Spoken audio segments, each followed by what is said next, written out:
Wayne McGrath. Happening. The first time I came across you, Wayne, was on Instagram. And I was looking and you were doing, your name of your page was Move to Freedom. Yeah. So obviously that piqued my curiosity, and I was looking, and you're doing a lot of different movement stuff. You're talking a lot about the effects of movement on the body and on the mind and stuff. And then I did a bit of work with you. Yeah, that's right. I find it fascinating that I can use movement and breath to, I suppose, relieve pain that's been there for years. So what was it that got you into doing what you're doing?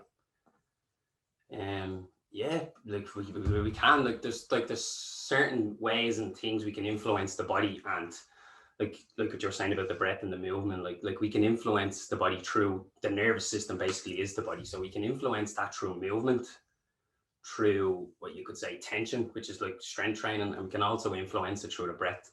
And the way I kind of like figured out about all this and movement and stuff was basically through my own struggles of suffering with, let's say, injury, chronic pain, things like that for more than 4 years, and then just basically going around chasing me tail, you could say, bouncing from therapist to therapist, trying to get what you could say like answers, and never really got anywhere. And then eventually what happened to me was, and like not got anywhere, it was probably 50% my fault kind of at the time, looking for like the quick fix, because training was a massive part of my life, but yet I was feeling a lot of pain, a lot of discomfort in my body, and I just wanted rid of it. So it was probably 50% my fault, looking for maybe a bit of a quick fix, which doesn't exist, and then probably 50% kind of the care I was receiving at the time as well. So that's what made me, because I couldn't get the answers I was looking for, take things into my own hands, take responsibility for my own body and my own health, and start educating myself to figure things out as to how I could overcome what it was I was experiencing within my physical self, which is linked to the mental and all that kind of stuff. But basically that's what it was all about in the beginning, was the physical side of things, which led me down a rabbit hole of basically what I'm doing now. What were some of those struggles that you were talking about that led you into this? Do you want to just explain a bit about those struggles you had? Yeah, like from a young age, training would have been a massive part of my life. Like my dad would have put me into boxing when I was 10, 11 years of age, trained the whole way through my life. To be honest, I don't know how it really started. Like we can go into saying, like, you know, we're sitting down a lot of the time as we're young kids when we probably should be moving the most. So a bit of dysfunction in the body. And I don't even like using them kind of words, but they're just words we can use to describe what's going on. A little bit of, like, we lose a little bit of our natural play, our natural movement, our natural ability of our body. And then we go throughout life, and then we go into like maybe a gym setting in a gym environment. And that's where it all kind of started for me then. When I just started lifting heavy weights and not really knowing what was going on, kind of gave up the kind of sporty stuff that I suppose was kind of keeping me a little bit healthy. And that's when pain started to appear in my body then.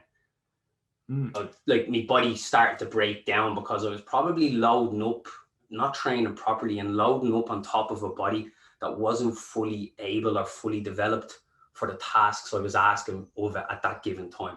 So that's where it all kind of started for me. So that's like the struggle first off was just going into the realm of pain. I don't even like using the word pain because it gets a bit murky, and like words can carry feelings and emotions and weight with them. So the extreme discomfort I started to feel was when I started to like load my body up heavy in the gym. But I believe it probably started from a much younger age, because we lose a lot of movement because we're sitting down a lot of the time when we're younger.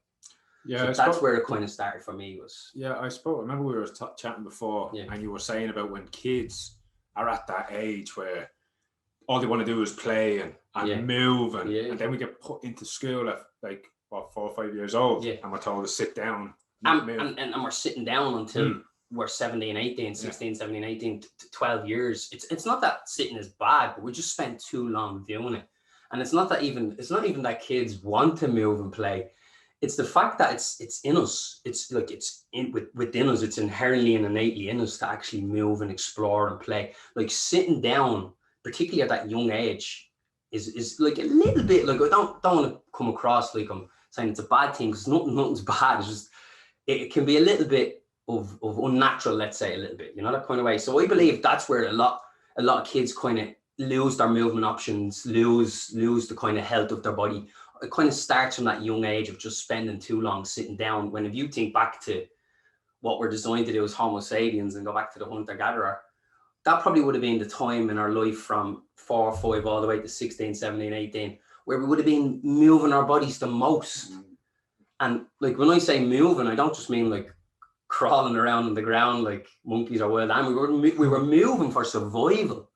It's built inside us. It's an instinct thing. It's a survival thing. So that's why, like, I believe that's where it started. That I can only speak from experience, but and I've spoke to a lot of smart people. That's where I believe a lot of it starts, and that's where we run into a lot of health problems then as we start to get older.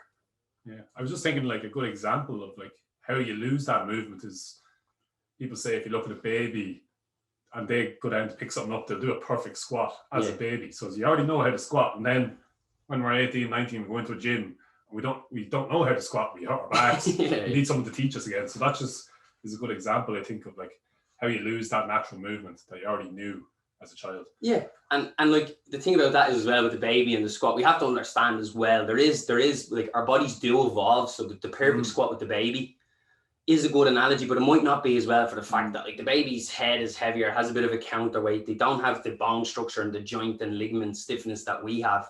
So even using something like the squat for me, and I'm not saying that bad about it, but sometimes people think that's the fundamental of human movement. But actually the fundamental is walking and breathing, even more so than actually getting down and doing a squat. And then when we go into the classroom, what we have to understand is it's not that sitting is bad. It's the brain. The brain is constantly living inside like this dark room, and it's constantly scanning the environment, and all it cares about is survival and conserving energy. And it will get good at what you do most. So sitting down, if I'm sitting down, believe it or not, is movement. It's movement for the brain. There's stuff going on inside the body. If I'm sitting down like this, my hip flexors are in a shortened position. So I'm sending a signal to my brain that I want to get good here. I want my hip flex. Like if I sit here for a long period of time, my brain will start to receive the signal to get good. And it gets good at sitting because for 2 reasons, survival and conserving energy. So the longer I sit, the better I get at sitting. So it's not that like people like, and even again, what we're saying about words carrying feelings and emotions, saying that sitting is a disease. It's not a disease. It's just your brain is just adapting to the demands you're placing upon it. And that can be anything. Like the brain and the body will just get good at whatever signals you send it the most. So that's why if you're sitting for long periods, let's say how long are the kids, like they get their breaks and they get their run around. But if you looked at it throughout, and like even in this generation, like we've got like in our generation, and they're probably worse now, computer games, YouTube, everything, they're coming home. Hours on end. If you add it all up over a long period of time, you're probably sitting more than you're moving. So you're going to be really, really good at sitting and really, really poor at moving. And when I say moving, I just mean everything. Everything is moving. Everything. Like, it's what we are designed to do. We're the only creature on the planet that are bipedal. That like moving is just is what we do. Walking, moving, climbing, running, jumping, all that stuff. That's just what we are designed to do innately. No, I thought it was fascinating when you said to me, just what you said there. I remember you saying it to me the first time we were doing about walking. That was the body just gets good at what you do most. Yeah. Because that once, even just hearing those words, it kind of actually, so many of my aches and pains and whatever it is from over the years make a lot more sense. Yeah. Which kind of helps me see a way to maybe reverse that through the breathing and the movement that I was doing with you. So even just knowing that one thing for me was such a huge eye opener. Yeah. Just that the body gets good at what. Yeah, what you do most. And like even with like people need to understand, and I'm by no means an expert in this. So I'm right now in my life and what I'm doing right now, I'm more of a student, and I've learned off a lot of smart people over the last, let's say, 2 years. Like pain and niggles and injury and all that, like they're not bad. Like people that like that word pain and all that kind of niggle and injury, it carries a lot of weight with it and a lot of emotion. Like like experiencing pain in your body it's not a bad thing. Like I thought it was such a bad thing when I was going through that whole process of trying to overcome it and reprogram my whole body and my whole nervous system. And I learned that pain it's not a bad thing. It's your brain's way of sending a signal to you to let you know something is not 100%, let's say. So like even that niggly, painy stuff, it's like it could be the way you're training, the way you're sleeping, the way you're moving, your diet. It can be an accumulation of things. It doesn't necessarily mean that there's anything wrong or bad. And like, I've stopped even just over the last couple of weeks, stopped even using that word because it just carries so much weight. And again, look, obviously we need a word to describe things, but I just prefer to call it discomfort or extreme discomfort, or on a scale of 1 to 10, how uncomfortable is that? How much discomfort is it? Rather than using the word pain, you know. I just want to bring in the part about, so we're talking here about the body and the physical. Yeah. And I suppose a podcast so far have been more about the mind and maybe the spiritual as well. Yeah. But I just want, from your perspective, how have you gone through some of your discomfort? I like to use the word pain, funny enough. But but it carries such weight with it. Like, how have you used the physical journey to work through that discomfort of the mind? What we need to understand also with this is, and this is just my experience again, I can only always speak about experience, right? And what I've studied and what helped me the most is that the mind and body are connected. You cannot separate them. And through all the really great people that we worked with and have helped me out a lot over the last while, through education, through getting stuck in and doing the work myself, through all the movement, all the education on mobility, flexibility, human movement, biomechanics that I'm studying now, the breath work, all that kind of stuff. The most valuable thing, and I'm all about the physical, right? But the most valuable thing I took from it all was the whole kind of biopsychosocial aspect of it. That's what I took, like, and that will relate back to the mind and soul thing that you were talking about, because that's what the biopsychosocial basically is. And like, and certain people, good therapists and good people I've worked with and good people I've talked to about all this with human movement, will use the biopsychosocial model to explain things to people sometimes when they're finding it really difficult to overcome stuff.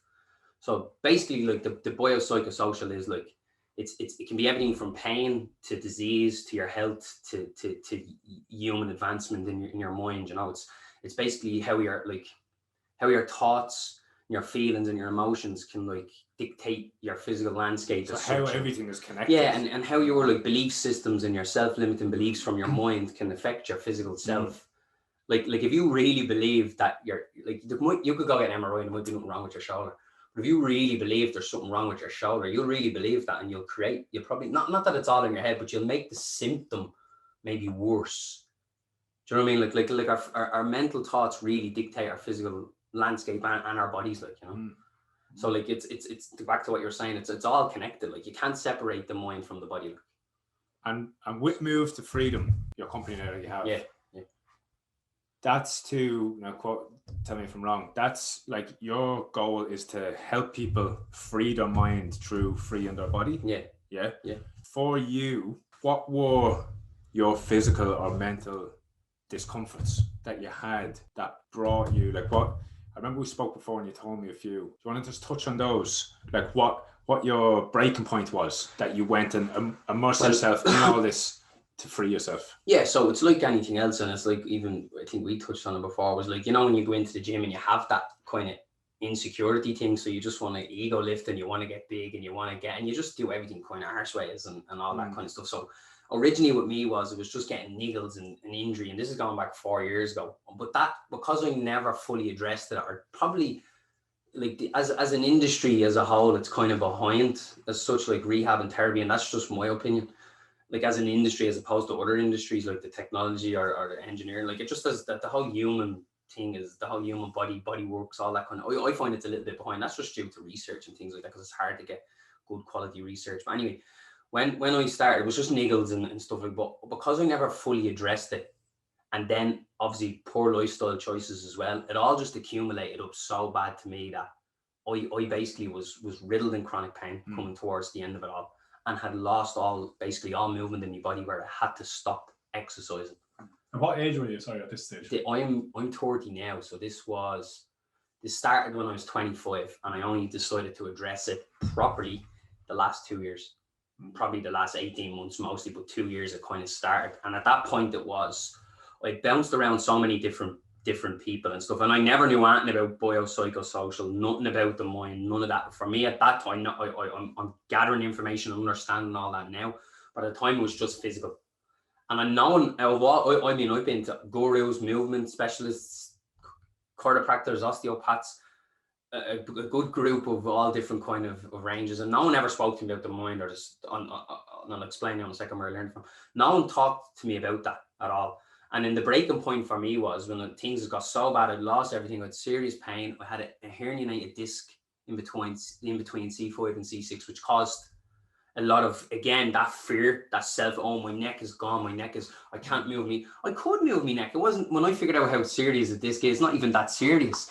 I thought because of the way the doctor was treating me and the osteopath at the time was treating me, it built up such a poor negative belief system of how fragile my body was, when really we're not fragile at all. We're actually the most resilient and robust species. That's why we're top of the food chain. We're the most resilient and robust species on the planet. Like we're insanely robust. Like, so we can overcome things like that. But what the breaking point with me was I started to work with a chiropractor, an American guy, and he was great, really good guy. And he started to like just educate me a little bit about the spine. I knew a little bit about the anatomy. I was working as a personal trainer, but for me, it was all just sets and reps. Yeah. So that kind of way, I wasn't really looking into it too much. And then he started to explain to me a little bit about the spine and how he was helping the disc, because he was alleviating the pain with his spinal adjustments. And that just, when he started to explain the spine to me and the pelvis and how the joint, that just blew my mind altogether. Then I was like, okay, so there's something going on here. Like there's more beneath this. It's not just superficial. It's not just big chest, big arms. You know what I mean? Like a bench a heavy weight or whatever it may be. There's a lot more to the body. And then that intrigued me. But the breaking point was basically, it got me into all this and led me to where I am now, was he told me that if I wanted to keep doing what I was doing for the rest of my life, like as a trainer, because I was saying, this is my career, this is what I want to do. I want to have my own gym. Now, them goals have changed a little bit now, but that's what I was saying to him at the time. He was like, you're just going to need spinal adjustments for the rest of your life. And I was like, it just didn't sound right to me. It just my intuition just told me that that's not right. So at that moment then, that's when I decided to take responsibility for my own health, stop pointing fingers at other people for my problems, stop putting my health into someone else's hands and just taking control of my own situation myself. And that's when it all kind of started, and that's what led me to move to freedom now. Like, because that's basically what I've done with my body, through education, reaching out to people, working with smart people. Instagram was a great tool for me. I met lots of great coaches, therapists, smart people on that. Traveled around doing mobility movement courses, went to London, done a movement specialist mobility course over there with some of the best people in the world, and started to realize there's so much more than just sets and reps and the superficial. There's and then to where I am now, I'm like gone down a complete rabbit hole where my brain is just on fire. Like. That's what I was going to touch on. Like Cormac said, when you start freeing up your body, you start learning about these different things. And then you started noticing the effect it was having on the mind, I presume. Yeah. What way did it change your perception of life, even, or yourself? Well, the only way I can, like, I'm thinking back now on it, is my things has got so bad in my body. And it was obviously got to do with, my life was a mess at the time as well. So that was all linked in. That was all having an effect throughout the whole system. Just basically, my whole nervous system crashed, shut down on me. Like, what I started to do then was, like, my mind had become so trapped inside my body, and that was something I'm saying to you, but how my body felt on any given day would dictate my mood for the day. Like my mind was not in my mind, it was in my body. And I've spoken to loads of people that happens to, and it's really not a nice thing. Like it's really not. So when I started to understand that my body wasn't broken, I'm not fragile, this system is insanely adaptable. We can overcome so much. And when I started to understand all this, that kind of changed my perception of me broken, fragile body that I've been led to believe over a good couple of years. And most people, like, we are kind of led to believe that, like, there's a lot of shitty misinformation out there. Like, there really is. And I just started to realize, so I trusted the people I was getting the information off at the time. I trusted the course that I was doing. And basically, I just started, like, there's certain things the body can do. There's certain joint actions that the body can do. And I just started going through the process of neurologically connecting with every single joint in my body and bringing every single joint. And that started to free up the symptoms of pain. And I pushed that to the max. Like I said, we pushed the physical to the max. I pushed that to the max. I freed up. I got more range of motion, but still I hadn't fully overcome all the symptoms, let's just say, of like pain and waking up still. It was still kind of there in me. And that's when I kind of got introduced to the whole mind and the biopsycho kind of side of things, you know? Definitely. And I think, like, it's so important for people to realize the effect that the body can have on the mind, because a lot of us could be like at home, you know, not moving, just sitting home, like, oh, I'm feeling depressed or feeling a bit down, or just you might not even feel depressed. Like sometimes if I haven't moved in a while for whatever reason, I'll just notice like my mood is just not up to what it should be, or not should be, but where I'd like it to be or where it can be. And then I just get this urge now. I know I need to just move, do some sort of work. And that's Mother Nature. Yeah, I think I've tapped into the intuitive side of it where I know when I have to move, and I usually do some sort of workout in the morning. Even if I don't do a workout, I'll just move for 5-10 minutes. Usually get out of the grass, and I think out of the sun, you get the sunlight. But you just feel. For me, the reason I do it is mainly for the mind. It's not. Yeah. For the look. You're not trying to push anything physical. You're not chasing any physical aspect. Obviously, that's another bonus. You just know, it's a bonus, but you know how good it makes you feel. Yeah, exactly. Yeah, and that's Mother Nature. Basically, that's your brain and body telling you what you like. The reason why you get what they say, the release of endorphins. Yes. The good. Let's just call them the feel good chemicals in the body, natural ones. That's basically Mother Nature saying to you, releasing all that, basically saying to you, because we can't live without movement. If I just sat here for a year, I'd die. You know what I mean? Like we can't live without it. And the brain is constantly, what's it trying to do? Survival. It's trying to stay alive. So it knows you need to move. So, like movement was part of our survival and knows you need to move. So that's basically the release of them feel-good chemicals is basically your brain saying to you, what you just done for me was good. Please do it again. That's why we do it again. Yeah. We don't do it again because we just do it. It's literally our own brain and body, our own survival mechanism, our own instinct, our own Mother Nature, like our intuitive thing inside us saying, what you just done for me was good. Please do it again. And like Cormac said there's a lot of people that you'd even speak to when they're sitting at home, not doing fuck all, like sitting there maybe watching TV for hours on end or whatever it is, sitting on the phone. They don't know why they're feeling terrible. You know, it's the society we're in now, and I'm guilty at doing it at times myself, of sitting around and like we obviously don't live back in the days of the hunter-gatherers, so we don't actually have to move as much. We don't really need to move to say survive. To survive. Yeah, we just walk to the fridge and take out a bit of food and eat. We don't have to chase a deer through the forest. So what my question is for the people that might be listening to this now and be like, fuck, I actually sit around a lot. Maybe that's why I'm not feeling as good as I could be. Yeah. What would you advise those people on doing? Like, because obviously people don't want to get overwhelmed with having to do all this and all that. So what small, easy steps would you advise people to take? The simplest thing you can do, and it's what we're designed to do. We walk for miles to find food and find shelter and find water. Is just get up and go for a walk. Like, no, but seriously, like, and not just a walk around. Go out and do a nice, good, long, brisk walk. Anyone, right, that I have recommended that to always say to me, I never realised how good walking could make me feel. And I'm not messing, because I've often had people who are in dire straits with their physical selves, whether it be weight loss or whatever it is over the last couple of years, and they'd say they'd want to literally pay me for 4 sessions a week, and I wouldn't even take their money because I know they're not going to get any value off it. And I'd say, no, do 2 sessions with me, and I want you to do 2 other sessions where you do a brisk walk, proper, where you just go out and you walk and you move your body and you get some fresh air. It doesn't matter if it's raining. Yes. The rain is not going to do anything to you. It is not going to harm you. Exactly. Put a jumper on, put a hoodie on, go out and go. And any person I've ever said that to has always turned around and told me, can't believe the effects walking had. Like, walking has, like, just Google the effects of walking on the body and you'll get it. It's, of all the things we're designed to do, walking, like, we swam in the ocean, we went onto land, the first thing we done was walk. It's what we're designed to do. Like, going out for a good, long, brisk walk and, like, making it somewhat strenuous on the body. We have to have a little bit of that strenuous, that physical aspect. Yeah, I think a lot of people, like that's like, what, just to keep it simple, is go out and breathe a bit of fresh air. It doesn't matter if it's rain.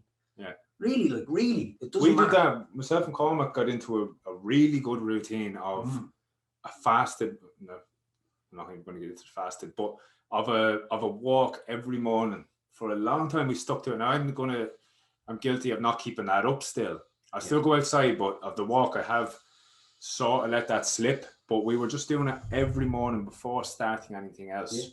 Yeah. And I can actually remember, just get out, and a lot of the time seeing the sunrise as well, and just your circadian rhythm gets kicked in. The sunlight hits your eyes, you're immediately alert. That's what I mean, because I know a lot of people have like indoor treadmills now, especially with lockdown. That I just think it's so important to get that walk out in the fresh air. It's like what you just said there a second ago, and I touch on it. Like yeah, we don't live in the hunter-gatherer days anymore. It's not 50,000 years ago. And just touch on that as well.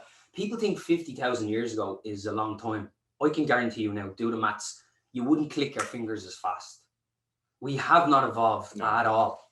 We are hunter-gatherers, male and female. It's no different.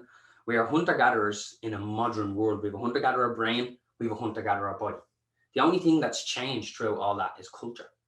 That's it. Nothing else. We're completely the same. So walking is like, just to keep it so stupid simple, is like what we're designed to do. Like, so yeah. Do you know what I mean? Like, and I think even I remember hearing something. I think it was I don't know if it was a neuroscientist or whatever, but he was talking about the effects. When you feel stressed, it's your mind telling yourself to go move because you have to go get food. For example, back in hunter-gatherer days, you'd feel that stress. You're sitting around because it's like, you better get up and do something and get some food. So therefore, by walking, we relieve that stress as well. So if you're sitting there getting stressed at home, if you just go for a walk, just move forward, you'll get rid of that straight away as well. And people throw the words, and look, this is just my knowledge on it as of yet. I'm not an expert or anything, right? But what I understand is the feelings of stress and anxiety, and even them words alone carry weight with them. Like, you can nearly get a pang of it when you like you think anxiety, you automatically feel a bit anxious. You know what I mean?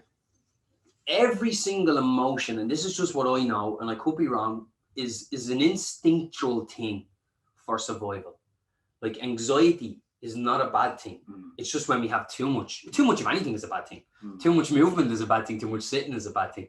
But too much anxiety is the bad thing. But anxiety itself and stress are not bad things. They are survival. They kept us alive. They're survival mechanisms that help us get a rush of adrenaline or cortisol, or get into the sympathetic nervous system to get us away from danger.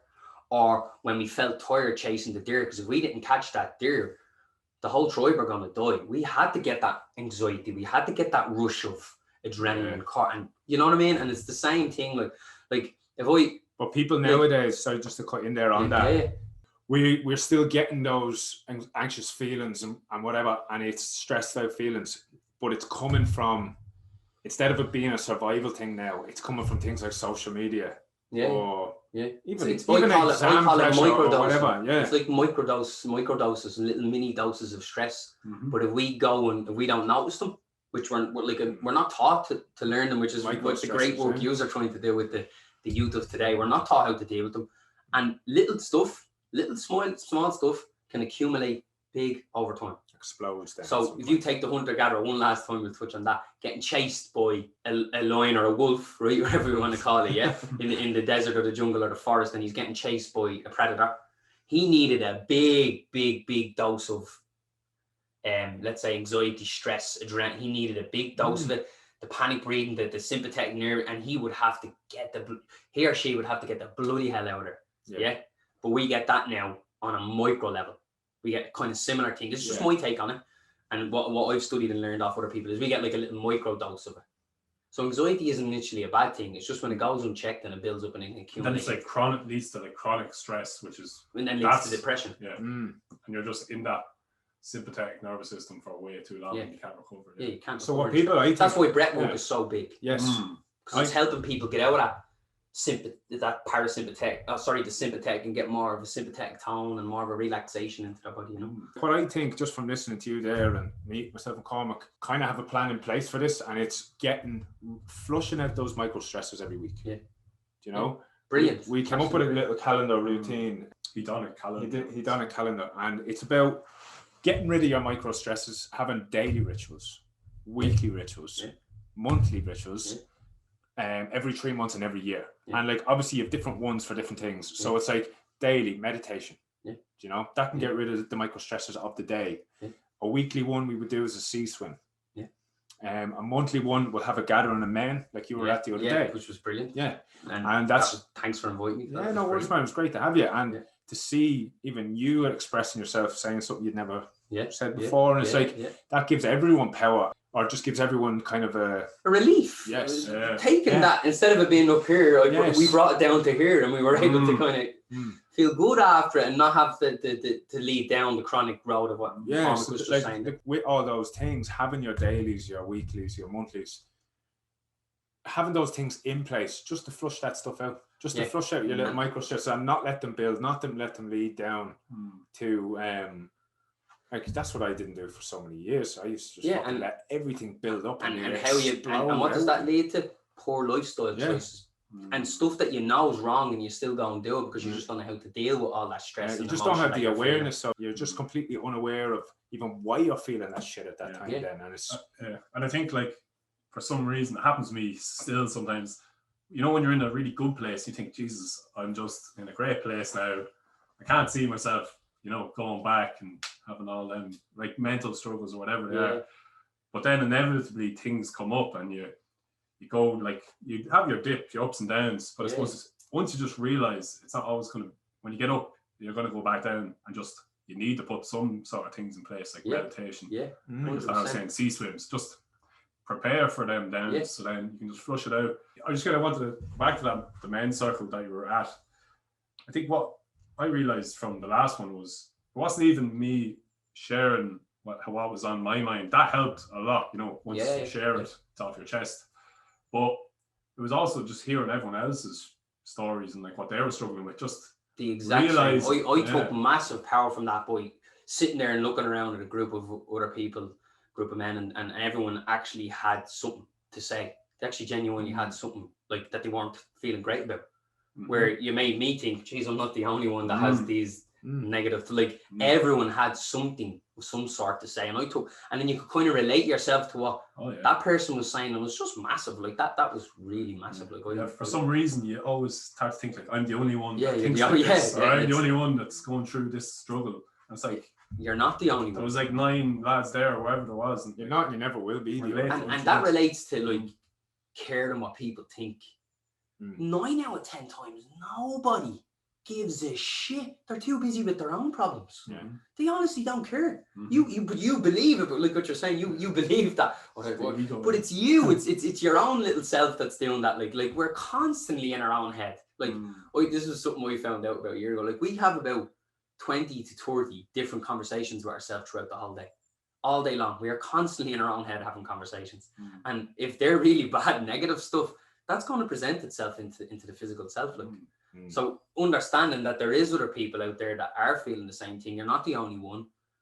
Gives me anyway. I can only say from my great power to understand that, which is I think a lot of people need to understand. And another thing is nobody really actually cares. They're too busy dealing with their own shit. Yeah. They don't. They really are. Like you make so much of it up in your own mind. Like nobody cares. They really don't. Oh, and it's unless you're doing something ridiculously stupid, but like you're just going about your life. Like, do you know what I mean? Like, if you're going about your life, nobody really people are just too busy caring about their own shit. And like, say doing what, like again, that men's circle. I think creating spaces like that for people just to express themselves. I know we've touched on this before, but men, women doing it together, doing it by themselves. Creating those spaces, the more we're doing that, the more I'm seeing it needs to come in. Like that literally needs to be a fucking thing that's done with younger generations. Like 100%. You grow up, like think about when we were in school. Would you ever tell someone about an insecurity? Not a chance, because you couldn't be that person that was like that. And how I just touch on that real quick is I was actually nervous in that moment, having to actually sit there and actually say something. Like as the went around, as the thing went around, I was going, I got really like nervous. I was like, I just felt, you know what I mean? Like about what you're saying, but then when I done it, I was just like, whew, that's what I mean. And we're 30 years old now. That we can't even. Just shows how we're not used to actually saying how we feel. And we've been on this earth for 20 years. I was nervous. Like I was really nervous. Like, you know that have to say, you know, it's just that feeling. Like, that's why you like introducing that at a younger age, making it more normal. There's no way that wouldn't have such a huge impact on society if that got into it. Yeah, but and and the way I see it is with that as well. It's just thinking of my own experiences, and thankfully enough, I had the strength to pull through a couple of things. But even if you notice someone that's really, really down, don't be afraid either to kind of like reach out beside of your scope and get professional even help for them kind of people. You know, when you're in a circle like that and you see someone who's really like, I'm in a bad place, like don't be afraid thinking you have to like reach out and say maybe speak to your mom, your dad, or someone you trust, or maybe or professional, or get some sort of professional help with it. If you see someone who, you know, don't think that That's the way I see it anyway. Like, you know, it's all on you, or that if you see someone who's really, you know, on a 9 or a 10 out feeling really down and bad, I don't see anything wrong with reaching out and getting help for that person or for yourself, or learn off someone how to deal with that person if that person has just decided to trust you. Do you know what I mean? Yeah. So that's another thing I kind of learned through all this process as well. And I think like there is a lot of talk, just talk about mental health and, you know, saying how you feel and all this. But I think the difference is there needs to be more spaces for it. Yeah, because like I'm not going to go down to football training and start talking to the lads about how I feel. Because I'd be like, first of all, I'd be like, I don't want to annoy them at football training. I'm not there for that. Yeah. So it's like you can keep saying we need to talk about this and you need to express your feelings, but if you don't have the space to do it, there needs to it's not going to be accepted very well in the controlled environment. It has to be in the right environment. Yeah, I really believe that. Just want to touch on nature and how do you find that has helped maybe in some of your healing as well, or do you tend to find some sort of solace in nature as well? Yeah, like everything I try and state and do all goes back to the hunter-gatherer. Like when I was trying to overcome all the physical struggles in my body, when I was studying the anatomy and starting to learn about movement and all, I actually was told to learn about where it is we come from. That was one thing I was told by somebody, to go and get a book particular and go read about what it is, where we come from, how it is we get to where, how it is, how we got to where we are, and why we might experience certain things that we experience. And along that thing of understanding all that, the biggest thing was nature is a massive healing thing, because we're not designed to be in these rooms with no, we're like if we were out hunter-gatherers, we would be out in the savannas, out in the nature, we might go to the cave for a bit of shelter, but nature was our natural environment.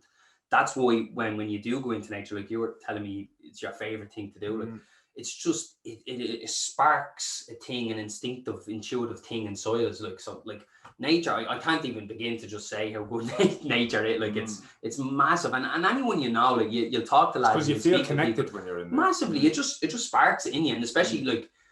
Okay, yeah, you're waiting for this magical thing to happen the first time, but you might like something simple one night when I went. It was at the start of lockdown, and I was only starting to go through the whole process I was going through, and I was walking down by the ramparts there, and I was like, yeah, no need to be out in nature, and this feels nice, and I was breathing the air in the trees, and all was lovely. But as I was coming back, it got a bit dark, and I just couldn't, and I sat down, I was just seeing a little duck family there, and it was like a proper level, it looked like a family, it was a bit dark, but they were just there, little chicks and everything, like a little nest in the bushes, you know the ramparts down there, and it can be quite wild, like at times of the year, and this was, I think, July last year, or even before that, May maybe. And then even from that moment, then I was just like, I just felt so good about seeing that. You know what I mean? I was like, and then from that moment on, nature just became a massive part of me.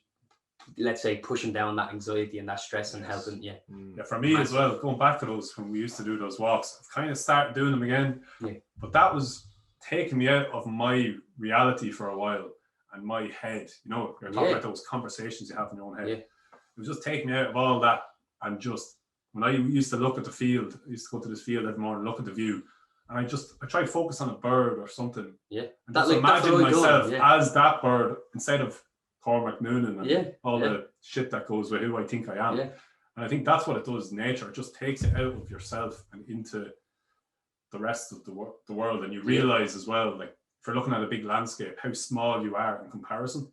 And for me, that kind of just gets rid of all them little things you're worried about, which are really, in the grand scheme of things, irrelevant. Yeah. So it's and how good is the fresh air? Like it's like just a nice bit of fresh air. Even as it actually can release endorphins into the body, just breathing good, healthy, fresh air. Like, and another thing about nature that I was fully sold on, it was I have a little boy, and he'll be 3 in September.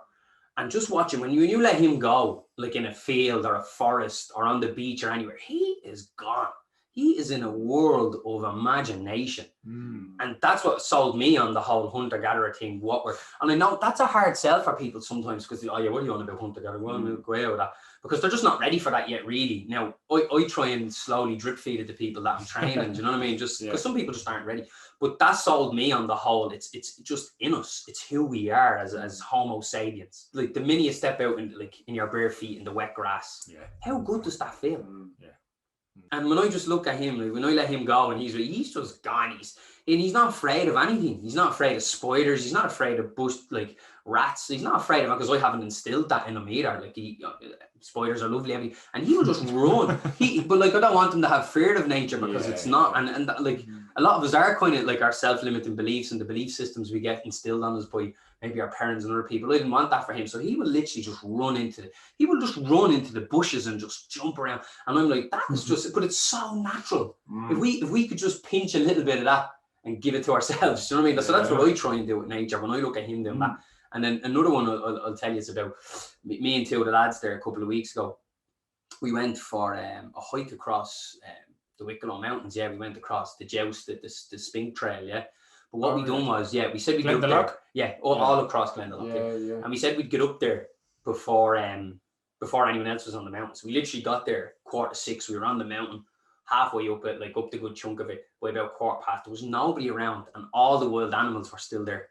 Like there was wild goats, there was deer, there was rabbits. There was, because the people hadn't pushed them into the deep. They were literally right beside us, like. And then I turned around, we went up even further again, and the three of us stood there and we just took a big gulp of fresh air, looked down. It was a gorgeous morning. I said, how good does that feel?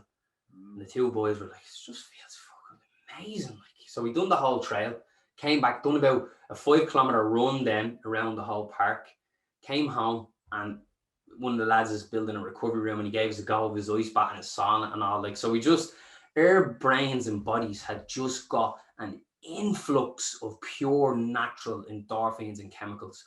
Like, and I went home that evening and I was saying to my girlfriend, going, oh my God, I can't get over how I feel. My body, my brain, everything was relaxed. I didn't have a bad thought in me. I just felt I could have just sitting there, and in that moment just could have been the end. I felt that good. So, but like I just got an influx of nature. I got an influx of exercise. We done the ice bath. We done the sauna. We had one can of Budweiser. It was absolutely, it was just amazing. We got some nice food, some nice coffee, chatted shy. It was great. And then one of the lads rang me then that night and was like, are you high as a kite? I'm not joking. I was like, mate. And he's like, I just keep, my girlfriend just keeps telling me to shut up because I keep telling her about how good I feel. I remember I was saying that last time, and he was pure genuine. I was like, mate, that lasted. I kid you not, that lasted till Monday. We done that on the Saturday morning. I felt so good. And then from that moment, I was just, back to what you were saying about nature, I was just sold on nature. Yeah. It's just, it's our female. Like, it's not, this is in us as Homo sapiens. Like, it really is. That's releasing all those micro stresses like we're talking about. Like, you do that once a month. Amazing. You've done even like controlled environment. Have you done that men's circle with a group of men that you can trust and everything, or female, whatever way you want to work, it doesn't really matter. If you've done that once a month and then had another thing like going up the mountains or doing something like that, and then you had your bit of exercise in your calendar like what you have stacked because the odds are stacked against us anyway in this world we live in. So you have literally done a 360 on the odds being stacked against you and turn things in your own favor. You need to take control and put those things in place. With, say, the meditation daily, if people are like, oh, I can't get it. 10 minutes out of your day. It's like, it's not about getting good at it or anything like that. It's just about actually consistency with it. Like, set a time aside, take some responsibility 100%. For it and do it, 100%. You know, and stay consistent. And that's the same with the movement, right? And what I learned through all this is, and it goes all back to nature again, right? And all back to us as Homo sapiens is when you do that meditation, right? You're waiting for this miraculous thing to happen, and nothing does. Like, I remember the first time I started getting into meditation when I realized about how my mind, I pushed the physical, but the mind was just, my life was a mess. I needed to do something about the mind because I'd done all I could with the body, basically. And I remember starting meditation, like what you said, and I've took responsibility with the movement thing. Like, I tell people, do your right rotations, do your breath work. It's only 10 minutes a day, exact same thing. I was just waiting for this like magic thing to happen, because you hear people talk on podcasts and people who carry a bit of weight in the whole well-being thing, and that, you know, you just know it's something that you probably should do. And when I started, like, nothing happened. Like, I didn't get this miraculous lift of de-stress. I didn't feel anything, but like anything else, I said to myself, because I understood through the movement or through any practice you do, whether it's physical, mental, you're not going to get at it in the beginning. You're going to be quite shit at it. You're going to be bad at it, and you have to kind of get into that beginner's mindset and understand that it might take 5 goes for you to get it. It might take a couple of goals to understand actually what's going on. To actually, do you know what I mean? Like you're not just, everybody's looking for the quick fix, and it doesn't exist. No. And the reason, what I'm saying about the hunter-gatherer thing is, the reason why we look for the quick fix is because nature likes to take the path of least resistance. So it's built inside us to search for that quick fix, because we just, again, survival, conserve energy. We don't want to waste time and energy on anything that we're not going to get an immediate result of. But anything worth having never comes easy. So you have to put a little bit of effort in. Like, you have to take responsibility, and you have to be consistent to get the benefits from it. That's it. It's not like you're going to go, you might be inspired now to go on a hike and a run and a meditate and cold shower and all that. Yeah. There's no point in just doing that for the once-off good feeling that you were talking about. It's more of just a practice. It's a lifestyle. There's no destination that you're going to, like, once I get there, I can do all these things to get here, and then I can stop. It's not. It's just build in things that just complement your lifestyle. Yeah, and you enjoy them as well. And the thing I say to people is like, with all that, time is your friend. Like, time is especially like when you're only in your early 20s, teens, there's no rush. If you're whole, like, I'm only 30, and I feel like all the mistakes I've made throughout life, all the bad choices, I feel like my life is only starting now at 30. Like, I really feel that way. Like, genuinely, I feel like my life is only starting again. So time, with all that stuff, time is your friend. Yeah, because you can definitely beat yourself up about it. So I was like, I should be doing this, and I should be meditating more. And you look at the past, and then you're like, well, I can just start fresh now, as you said, just like blank canvas. What do I want my day to look like? You can always start fresh, always. And you know, right, if you sit down, you could get overwhelmed. You can go, and I used to do this in the beginning when I was getting into all this stuff with people. You could see 100 things wrong with someone, or 100 things wrong with their body, or you know, there's 100 exercises I can give to help. You just pick one thing I found works best, and that was the advice I was given. Just keep it stupid simple, and pick, like, you know, we might you hear all these things: journaling, meditation, movement, get out into nature, walk, exercise, get your calendar, that can be very overwhelming for someone who's not used to that kind of thing at all. You just need to just start one thing, really, like one thing, get a 15-minute morning ritual where you practice a bit of movement and a little bit of gratitude, and just see how that goes, and give yourself 6 weeks. Don't give yourself any shorter. 6, or even say to some people 12 weeks. Give it, like, in the grand scheme of things, 12 weeks is nothing. No, yeah. It's, if it took you years to accumulate them micro levels of anxiety, let's say, that lead to the chronic problems, or the movement, if it took years for that dysfunction to build up in your body, it's going to take a little while for you to reprogram. A bit of hard work, a bit of effort, and a bit of time and a bit of patience. But as long as you stay consistent, you will start to see the results. There's no doubt about it. You just have to get to that point where you want it more than the other shit, the pain. So like, you do have to want it more than your life is at the moment. Yeah, and like what I was told is, and what I learned about it all is, the whole lot, from the physical to the mental to the mind, body, and soul, is like, what you give time and effort to will improve. And people don't understand, like, you know, you read Atomic Habits and books like that, like the small accumulations over time, like 10 minutes a day, every day for 6 weeks is how long? It's a lot of hours. I was going to try to add it up. I'm not going to do the maths off the top of my head. I wasn't that good at skill. But it's a couple of hours. There's nothing in this world that you couldn't practice for a couple of hours and not get good at. Literally nothing. There's nothing. The piano, if you sat down and practiced the piano for a couple of hours, you will be better leaving that piano than you were when you started.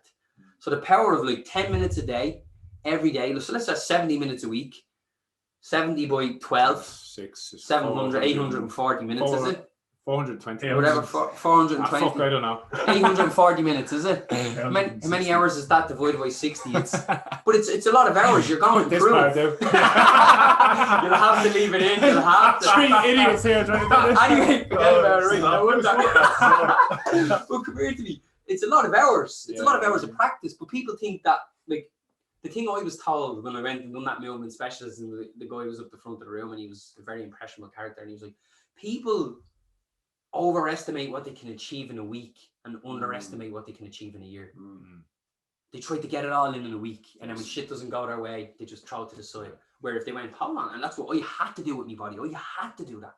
I had to play the long game. I had to take the yearly approach. I just had to. Like, I had no choice. Lucky enough, I had a bit of strength within me to do that. Some people don't.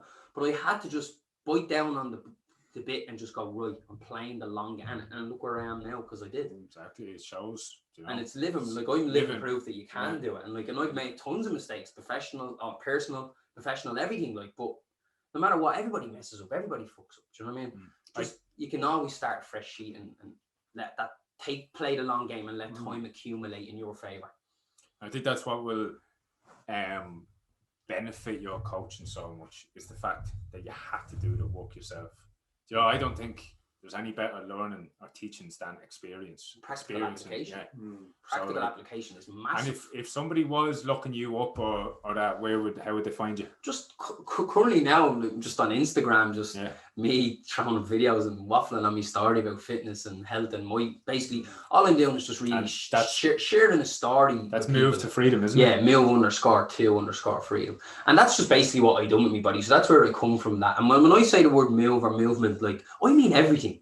I mean strength training in the gym. Like, for me, it's all about getting stronger. When you actually start to understand the science behind what goes on in the brain, you have to make biological adaptations to change the structures in your body. Do you know what I mean? Like, you have to, like, so for me, movement is everything. It's just everything. It's walking, it's breathing. It can be the crawling like an animal on the ground if you like.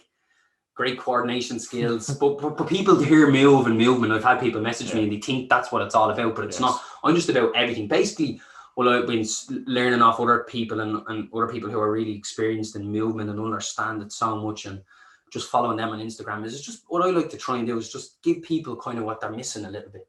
And that can be strength, that can be movement, that can be mobility, that can be breathing, that can be flexibility, range of motion, body composition. Like, you're going to have such, like, you have everyone down here and everyone down here and everyone in between. Like, you know, we're all uniquely different. Like, so. And that's what I was going to ask you. What is your purpose? Like, what's your mission at the moment? Like, right now, what I kind of do is, like, I'm a bit of like a personal trainer that kind of like, the way I like to put it in a romantic way is just kind of help people like overcome like physical limitations in their body with all them things I just mentioned there. But my end goal is, and this is just my opinion, and your experience will always skew your opinion. Yeah. So I just believe as an industry, like the whole rehab, pain, movement, and I'm not saying it's all bad.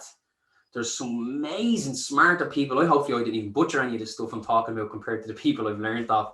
But just as an industry as a whole, I just find it's a little bit behind. So I want to just kind of get into the whole pain, rehabilitation, more from a holistic standpoint, because that's what helped me the most in the end. And just let people, like, just help people overcome whatever it is that's holding them back. Because it's only when you go to the bottom of the pit, you realize how you wouldn't want anyone else to experience. So if I can help anyone to not get to the state I was in and the stage I was in, that's what I want to do. So rehab, pain, I will, as I get more educated and all that kind of stuff, I will go down that route. But that's my goal, is to like bridge the gap from being here all the way to performance and doing the things you love, no matter what it is that you need in between. That, you know, as like, and approach it from a different perspective, not just come in, you pay me, I rub you and I push you out the door, or you come in, you pay me and I stand there and just throw a workout on the board. You want to bring someone and go, right, what's going on? What's happening? What can we do? Here's the plan. Here's the step. Here's the procedure. Tell me about your life. Talk to people. And just bring someone from being completely, in a not a nice word, but debilitated to straight to running a marathon if they like. That's what I want to bridge the gap between like rehab, performance, pain, and that's my vision. That's my goal. And that's where I'm currently right now. But I don't really care too much about the business side of things, to be honest, right now. It's more about the education. So that's where I'm kind of heading with the whole Move to Freedom thing, you know. Nice. Sounds deadly, man. And a couple of questions we'll ask now at the end. Yeah. What is success for you? Well, for me personally, I have a young child, so just putting a roof over his head, that's for me. That's my personal success. That's all I care about. I used to care material. I used to care about money. None of that matters to me anymore. Really, like my goal right now, when I do educate myself, is just success to me would just be putting a roof over my young lad's head, so he can have a place he can call home. Like if you were to look at the definition of success, like I believe, like you're never really truly a success unless you're helping other people to do the same.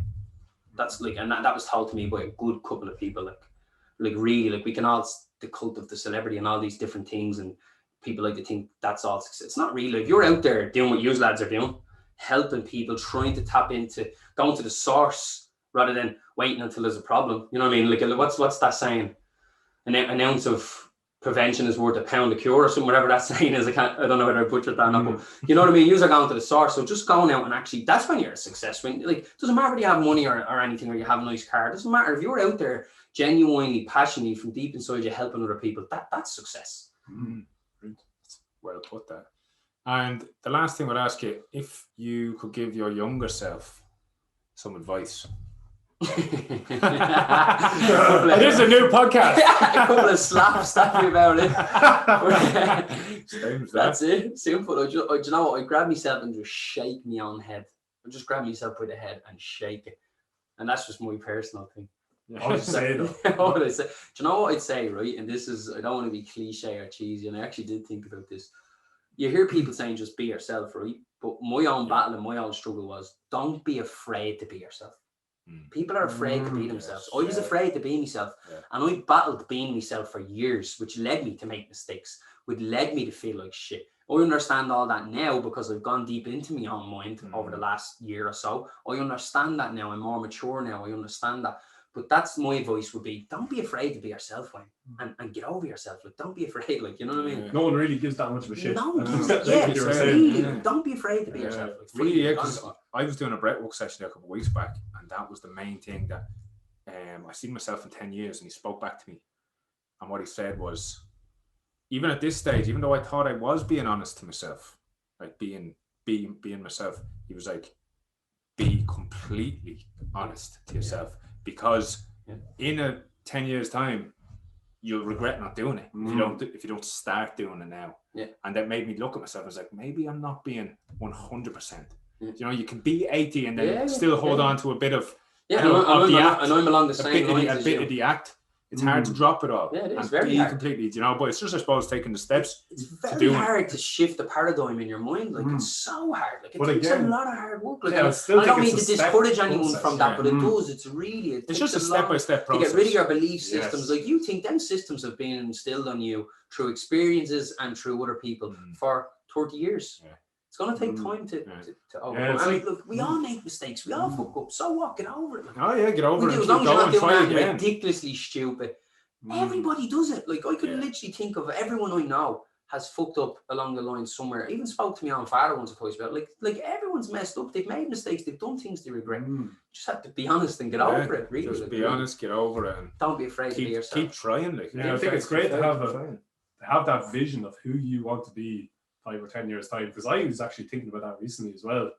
It's like, are you doing now what you might regret in 5 or 10 years time? Looking back, I was like, make sure you're already trying to live as that person. But again, it's having that vision of who you want to be, and then taking the little steps, pushing the comfort zone a little bit. Because if you go too far outside it and like try to be yourself fully straight away, it's going to overwhelm you, and people are like, who the fuck are you? So it's again, it's like what you're saying with the meditation or movement. It's like just pushing it a little bit every time till you get there. What we need to do is, we'll just touch on that then, like, is like the odds are kind of a little bit stacked against us, just a little bit, like with the whole movement in society, and you know, just a little bit. Like, so we just need to tip things into our own favor a little bit. Do you know what I mean? Like, by doing all the stuff we've just talked about, like that's what we really need to do is just understand that the odds are stacked a little against us, and that's okay. That's just the way it is. It's okay to experience and feel this way. I believe, like, you really do need like to have a goal. You do need it. Like you really do. Like, you have to have something to be aiming for. You have to have a why. You have to, and that can be something so small. Like people like think that because someone's doing something what society would consider more extravagant, that your goal is any lesser. It's not. I'm like, I'll look at it from a fitness perspective. I am more impressed by the person who hasn't trained in years, is completely detrained, and they're struggling to do 10 press-ups. I'm more impressed by that person eventually being able to do the 10 press-ups than the lad who's been training for years benching the 200 kilos. I'm 10 times more impressed by that person. So don't think because your goal isn't this massive thing in the beginning, because it will manifest over time, you're any lesser, or you're not as good as someone who's doing something amazing with their goal, you know what I mean? And I learned that the hard way, because I used to beat myself up something serious over things. And like we were discussing before, this, like, you're going to get failure. Yeah. You just learn from the failure. Failure's massive. Yeah, there has been so much in this chat on what to do. So just if anybody is listening and they're thinking, I want to start getting into any of this kind of thing, I would say 15-minute walk by yourself in the morning with your own thoughts. Think about who you are, what you want to do. Set yourself a goal. Yeah. Start with that. Yeah. Because there has been a lot in this. Massive. So that is just massive. Just getting up. I can just speak from experience, from myself and working with people and use from experience are doing, which is great. It's just when you wake up and if you're rushing and you're late and you're running out the door, and we've all done it, autopilot, grab the coffee slug and slash the brush the teeth, takes two, and you're literally, and you don't even know where you are and you're in the car driving to work and your brain is, you're not awake yet. Yeah. You get up, you set your alarm. No matter what the time is, I'm not joking. People think, it might be easy for you. It's not easy. I have clients I meet in the gym at 5:30 in the morning. I live in Navan, I'm training them in Ashbourne. I get up at 4 o'clock to make sure I get me half an hour in before I leave. Yeah. And I always start it with something.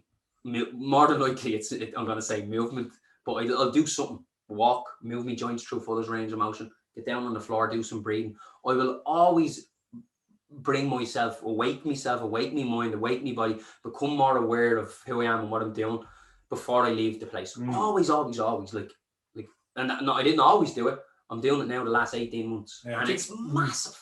And even just taking those 15 minutes for yourself at the start of the day, instead of reacting to what's going on your phone or emails or everyone else's agenda, it's telling yourself that you actually care enough about yourself to take those 15 minutes to go in the direction you want to go, instead of just getting carried along with the time. And even the discipline you learn off getting up that little bit earlier, because we become so programmed into just getting up at the right time to get shit ready to get out the door. We become so programmed that, well, I was anyway, where the discipline that even gives you, like, act like an adult.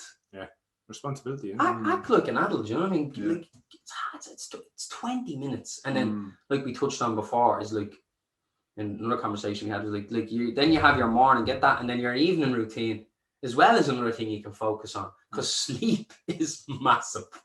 Sleep, and we don't get enough sleep. Yeah. Like, keep it stupid simple. Try get a good bit of sleep. Get up early, do your meditation, do whatever it is that makes you feel better, that just gets you more connected to your mind and who you are, and drink more water. Yeah. Like, there are 3 tips you can give anybody. Like I said, if you're looking to see what Wayne does or check him out, move to Freedom on Instagram. I'm actually I'll put it in the little bio under this. Yeah. Cheers, Wayne. Thanks for having us and giving us a voice and letting us into your circle and things like that. It's been massively beneficial for me anyway. No worries, man. Cheers. Pleasure.